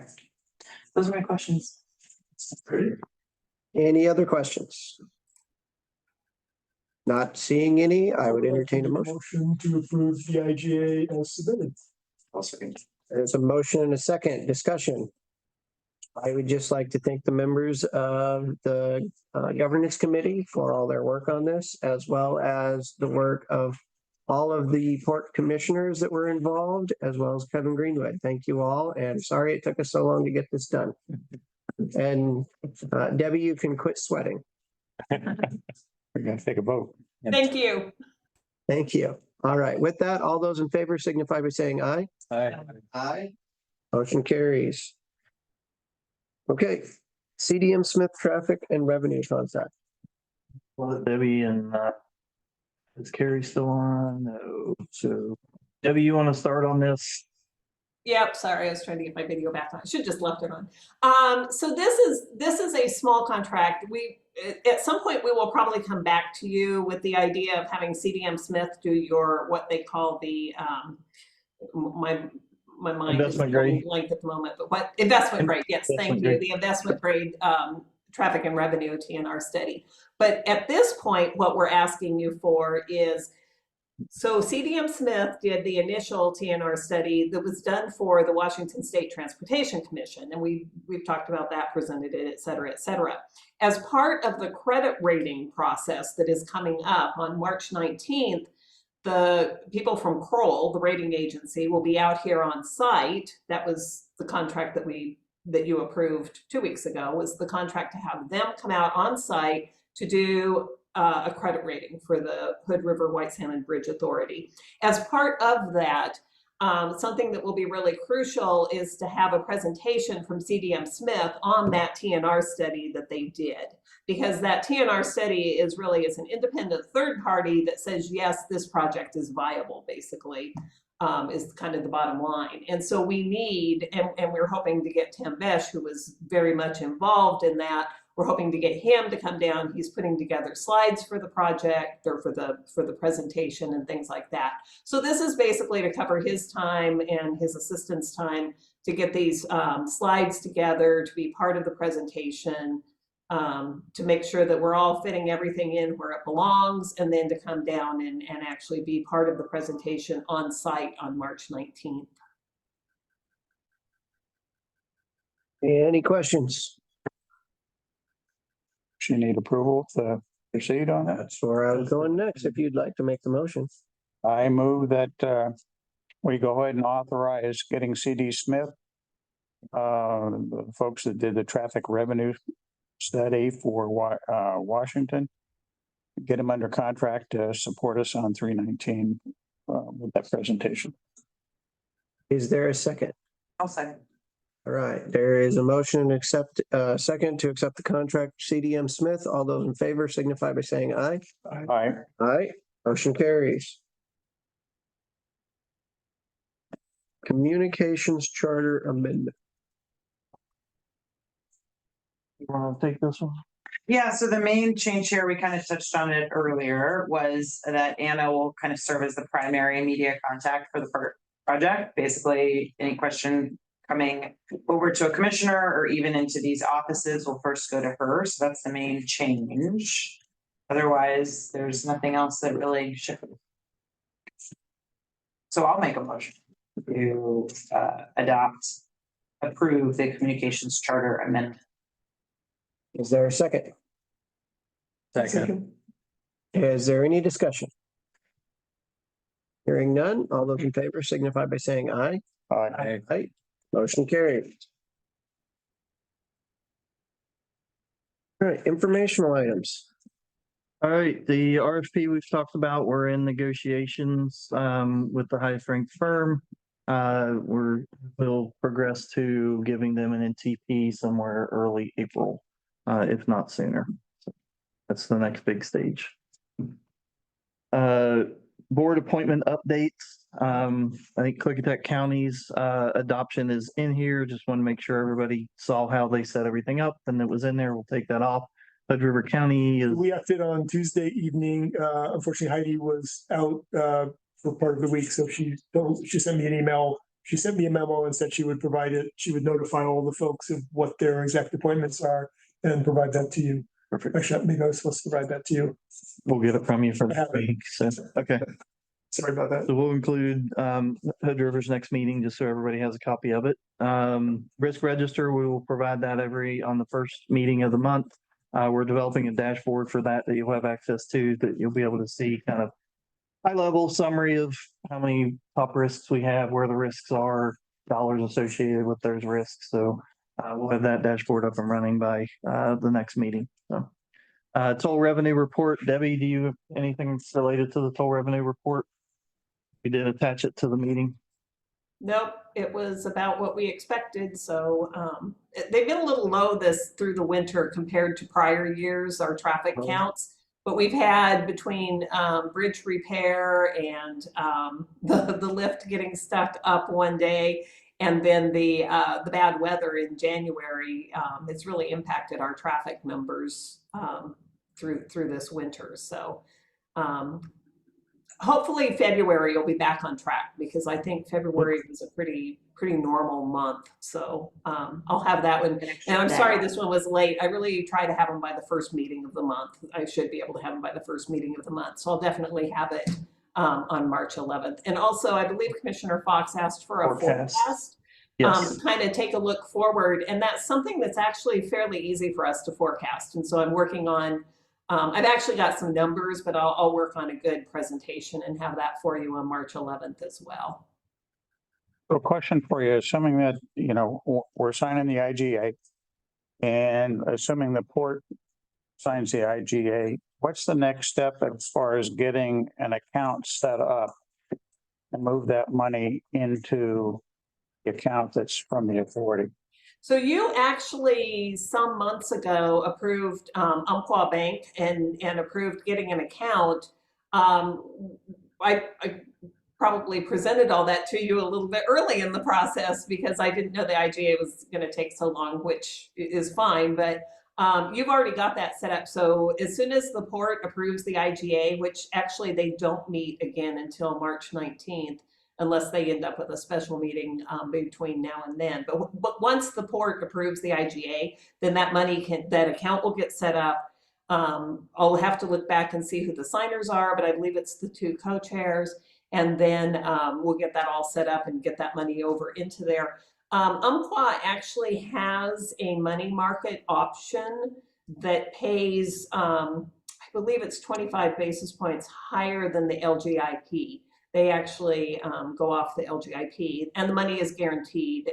State law requires kind of an FDIC type of backing for public funds, and so it is a guaranteed account.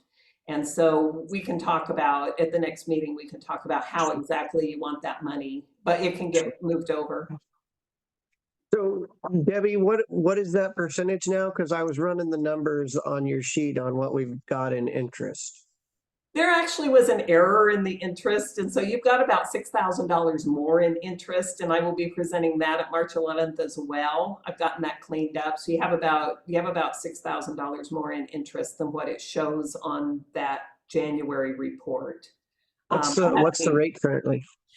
So I've been giving you the LGIP rate, which I believe as of today is 5.2%. I'll have to double check, but I believe it's 5.2%. I'm sorry, Debbie, did I get it wrong? So there's not a board meeting tomorrow, it's in No, March? it's in March. Okay, They sorry meet about that. once a month, normally the third Tuesday of the month. So we just had a meeting last week. And we don't have a reason to request them to do a special meeting for this. For the IGA. Until. What's it holding up? About that. Is it holding up lawyers? No, because, I mean, Kevin, I think are you Yeah. comfortable, I guess, now paying the bills? I think it's fine. We have a resolution in place that's good through the end of March. Okay. So I think unless there's a big reason to, and I don't see there being one, I think it can be approved at March 19th. You know, if there's some other business items that the port needs to tackle early, we'll just add it to that if it comes up. Otherwise, we'll just wait till the 19th.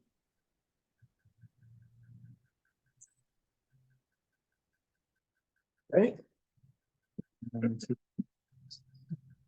EIP, anything on upcoming action items that you'd like to chat about? We have a number of contracts that'll be coming up at our next meeting on March 11th. So we'll get those out for everyone's review, get them through the governance committee to take a look at as well. That's the biggest things. When will we hear more about the BIP? Or no, sorry, I thought you said buyout. I had that as. Oh, you missed that conversation. All right, on the BIP, we're waiting for them to respond on a meeting date. And then we will resubmit March 5th, and then we think it'll be a few weeks till they reevaluate and send out notices. The date's probably gonna be April, this Friday. probably April. Yeah. First. Before we hear something official back, yeah, April 1st would be a great time for us to get a response. As long as it's positive, that's fine. And real. Yeah, and real. Yeah. All right, anybody want to discuss the Facebook Live tolling? Who's going to be? We talked about this and the names that were kind of thrown around, and we want to confirm these, I believe was Ben, Arthur, and Catherine. We were going to switch up the members. We were going to set up a pre-meeting with you to walk through, review the traffic and revenue planning study that was just recently done, so that everybody remembers what it said. Because I'd forgotten what it said, so we want to make sure everybody's up to speed on what it said and what the information on it provided. But if you all are comfortable with that, if not, then we can talk about who would rather. I have another board meeting at the same time. What's the date after that? The 26th. 26. Okay, so would someone like to take Arthur's slate for that event? The function there, if this is helpful, if you're deliberating, staff will be giving the presentation. So we're hoping for that first 15 or 20 minutes to be a true overview of all the factors that are taken into account, how you set a tolling rate, the things that we have yet to know about a future tolling rate. The commissioner participation is really, as questions start to come in, if they are more on that policy side, it'll go to the commissioners that are present. If it's technical, it'll go to Mike or whomever else is on the call as a, expert. And there's a reason we want to have the pressure of needing to do the presentation part. and there's a lot of unknown things related to tolling, right? It's way early to be setting toll policy on a number of things because we don't have complete costs yet. We don't have answers yet. So, unfortunately, it'd be probably some I don't know yet that we'll have to say at that meeting. But I think just getting in front and having a general toll discussion, letting people express their concerns and questions would be. So really, we're probably talking 28 to make the decision. Maybe a little earlier, looking at options to make sure the system can cover the options. But you're not gonna set tolls until 28, early 29. People have been asking me questions like, will there be a discount for frequent travelers? Will there be consideration of people's ability to pay, things like that? And the answer I've given them is that that we've discussed all of those things, but no decisions will be made on anything like that for several years now. Yeah, I've had a question about transit, whether, area-wide transit, CAT sort of thing would have some, a reduced rate or no rate or something. I've had that question as well. The main thing I've been telling people is that 80% of the bridge is going to be paid for by sources out of the community. So recognize that we're paying for 20%, but we don't know, it's 20% plus whatever overage there is. So we don't know yet how much it's going to cost to build the bridge. So we can make guesses as to what the tolls are, but we really won't know until we see how much the bridge actually costs. And when we get closer to that time, I would imagine we're gonna have some workshops looking at options that the community would like to consider. Well, I've heard some complaints on safety vehicles, firefighters, police having to pay tolls where that doesn't really. I thought I thought we addressed that. That was something that came up. Maybe this is by state working group, but I thought we already had those discussions and made it clear that that's something we, the port's corrected that and that we would not do that. I mean, I would think that would be something the authority will do, is review the port's current policies and see which ones they want to adopt and carry forward. That's the way to say it. But yeah, I think that's one of the first steps. I think some of the things we can say, and somebody can kick me under the table, is we're not gonna toll people and bikes. It's just cost prohibitive to administer that. That it'll be all electronic. As far as the collection goes, those are probably the two biggest things that we can say right now that are pretty definitive. So other than that, I think just a lot of questions. Pedestrians on top of the bike. I was gonna say, Did not say bike ped, sorry. No, you just said bike. Oh, bike ped, sorry, I meant. Walkers, you're going slow enough, they can catch it. I was thinking pedestrian, but yeah, or we could go back to 1924 where they did actually toll the pedestrians, but. And then I want to take my sheep across it too. I just want to be kind of cognizant, though, we are not answering questions on this Facebook Live for the authority.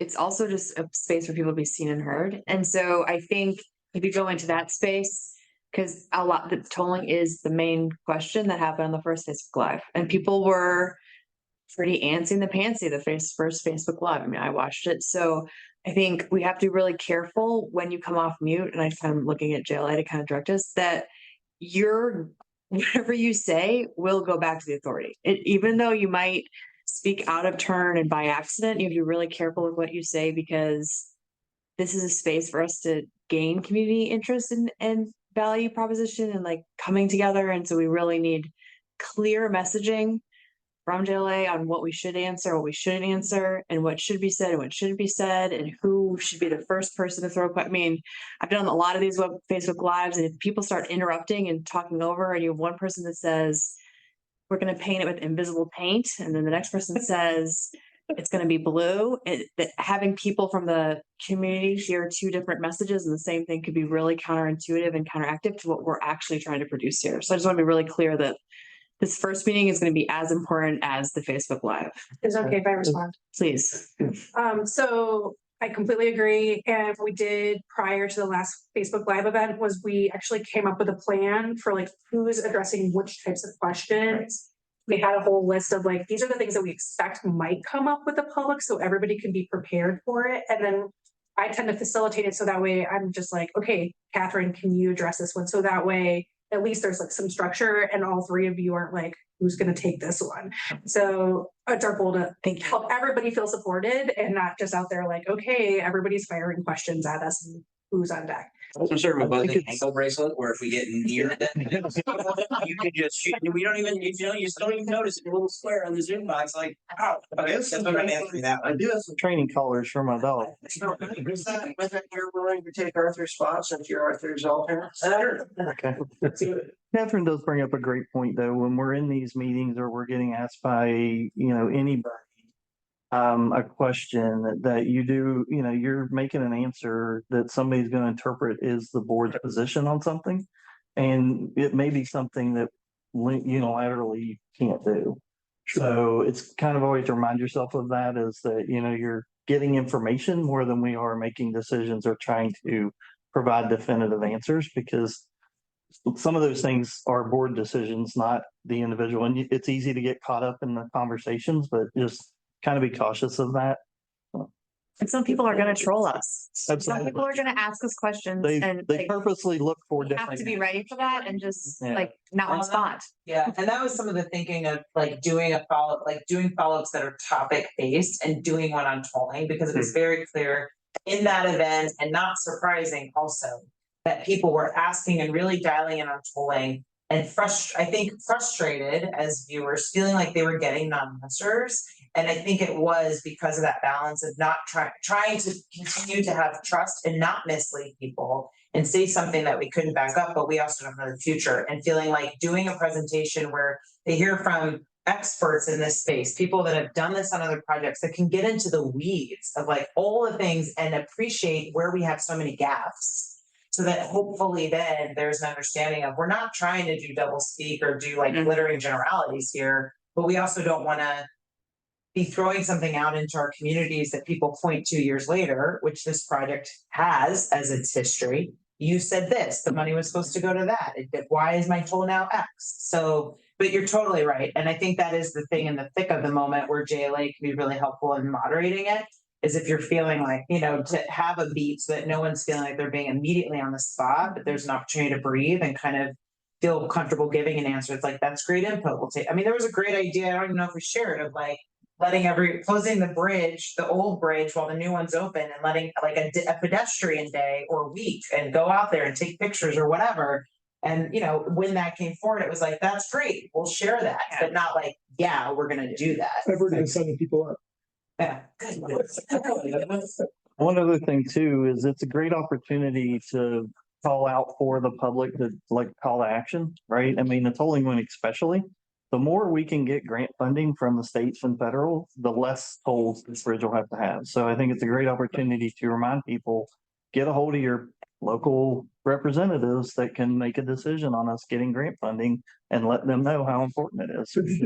Keeping those tolls is a primary Absolutely. goal. Totally. Yeah.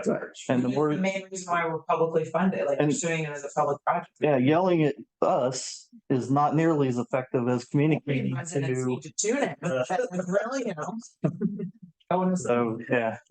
But with that, I think, you know, talking to our local, you know, delegation, that they know, they absolutely know. It's when we actually need to go for the Washington dollars, it's the right people on the right committees, that is the public participation on the tolling. So when you have that discussion on tolling, and it's like, well, what's going to make the tolling better? And it's like making sure that you're a part of this discussion and a call to action when we need the dollars from the state of Washington or the state of Oregon.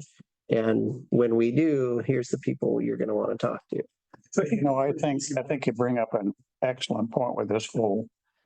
I would suggest that in your list of responses, you develop one for this one. That says, if you're in Oregon, here's who we want you to focus on. In Washington, here's who we want you to focus on. But you can't be direct because there's an election in November. So all these discussions, there's going to be new people on all these committees. It's going to be the Joint Transportation Committee in Oregon and Washington. It's definitely going to be the Washington Tranche. So should we ask them to sign up for our newsletter, and we'll have like a call for action? We need their support, something like that. Yeah, that'd be great. People who tune in are gonna want, they're gonna want an answer to their question. And if the answer is, right now, we don't know, that's an honest answer. Like, and that is like, right now, we don't know. And you know what you can do to help us? Here's the action step that you can do. Talk to, sign up, whatever, blah, blah. This is how you personally. This is how you, so people who tune into this, people who take time to tune into this are actually the people that we want to sign up because they're taking time. And so us kind of like pushing down, not that I'm not saying you did. So I'm just saying, but like us being scared to answer because that shouldn't be, it should be great question. We'll take an advisement, blah, blah, blah. But we need to give them an action step because then people can think that they're doing something of value, that it actually was worth their time to tune in. So they tune in again. Yeah. We need to reinforce that we're on the same team.